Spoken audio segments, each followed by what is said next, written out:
Good evening. I'm Bellomo from the Golisano Library at Robert's Wesleyan College.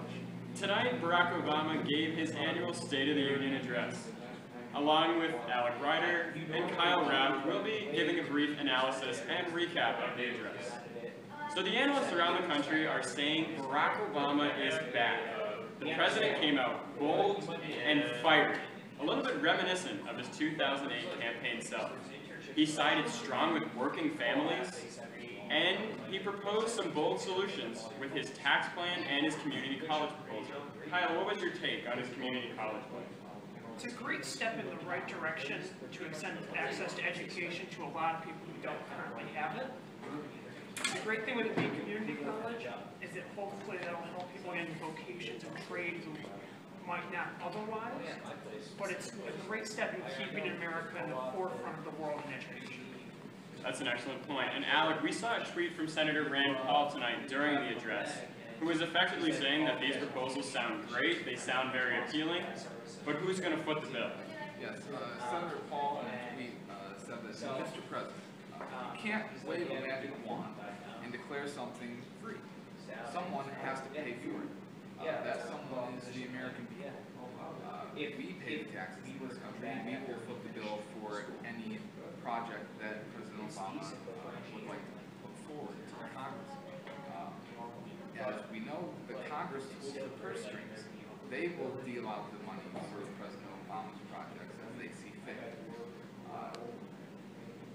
The President threatened Congress will veto many times during his address, and it won't help in the slightest if he wants money from the Congress for his projects. But for community colleges, I agree with Kyle. We can't pigeonhole people in academia. We're going to have more and more people come to community college. If it is free, if they raise their GPA and graduate on time, we should also have vocational and trade schools be free for the first 2 years. We need the trade worksmen, we need the electricians, we need And that's effectively the heart of the issue now. There's great rhetoric here, there's some great ideas being played, but can it actually happen? And where's the money going to come from? That definitely is the heart of the issue. So besides his bold proposal on tax and fiscal issues, Obama brought out a bold foreign policy stance that came off as unapologetic. He made a controversial statement, quote, "We reserve the right to act unilaterally," unquote. Kyle, being well-versed in foreign policy, what was your take on this statement and on his actions, or his words about America's role?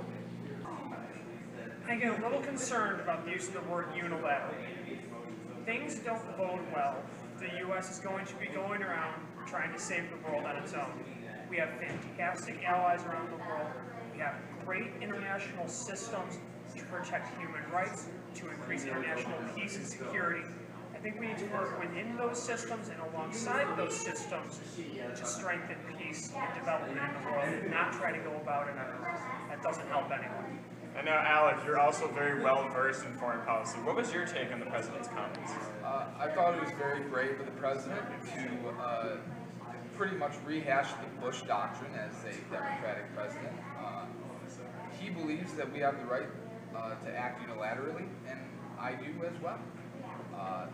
The United States of America is leader. We have shown again and again that we have the capability to preserve, promote, and protect freedom and liberty as well. And we do have fantastic allies, but sometimes, especially in the last 8 years, it feels like that maybe perhaps we've turned our backs a little on them. We think of Poland and Eastern Europe refusing to put up a missile defense shield to protect them from Russian aggression that is obviously taking root over in that part of the world. We see it in Crimea and Ukraine. We see a time when Israel has been attacked by Hamas. We see a Middle East in crisis from ISIS and Al-Qaeda in Yemen. We have to protect the minorities of the world. We have to protect Muslims, who are usually the first to be harassed and killed by these terrorists. Also gay, lesbian, transgender, and bisexual people. Jews in Europe that have been seemingly threatened once more in a continent that has not been very friendly to them historically. I think the United States has a place to act unilaterally when the world fails in their actions. Now, those are some valid and some bold points, Alec. Kyle, is there anything you'd like to respond to?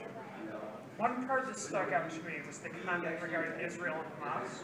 And while I would agree that the actions of Hamas against Israel, actually this last summer, are illegal, I have no doubt that war crimes were committed. I'm concerned by U.S. action, again, almost unilaterally, against international systems which are seeking to promote peace and justice in the region. Speaking, of course, of the International Criminal Court and the U.S. backing of the Israeli rebuttal to Palestine's lawful and right ascension to the Rome Statute, which opens up the possibility for investigation against both sides. This is not an attack on Israel. This is a chance for justice for all the civilians potentially harmed by this conflict. However, the United States has taken the stance not only of refusing to join the court itself, but acting to limit and possibly dismantle the effectiveness of the court here. And I'm forced to ask why we are acting to prohibit access to justice for those in the world who need it.